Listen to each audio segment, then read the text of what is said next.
প্রচণ্ড বৃষ্টি শুরু হয়। রানু পাখিটা তার বাচ্চাদের নিয়ে বাড়ির দিকে পালিয়ে যায়। রানু পাখি তার বাচ্চাদের নিয়ে জলদি জলদি বাড়ির দিকে যেতে লাগলো, কারণ অনেক রাত হয়ে গেছে। চারিদিকে অন্ধকার আর অন্ধকার। বাচ্চারা, তোমরা বৃষ্টির জলে অনেক ভিজে গেছো, তোমাদের শরীর খারাপ না হয়? মা, তুমি আমাদের কত খেয়াল রাখো মা। এখন থেকে আমরা বাইরে বেশি দেরি করে খেলবো না মা। আরে আমার সোনারা, তোমরা কত বুঝো। চলো, অনেক রাত হয়ে গেছে। রানু পাখি নিজের বাচ্চাদের খুব সুন্দর জায়গায় ঘুরতে নিয়ে যায়।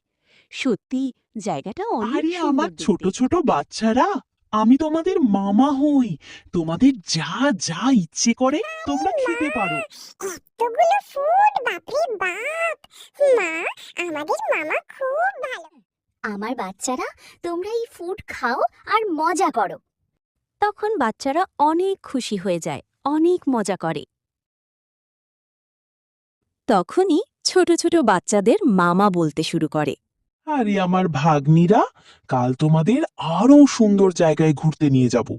চলো চলো এখন যাই, কাল সকাল হবার অপেক্ষা করতে হবে তো। তারপর সবাই নিজের নিজের ঘরে চলে যায়।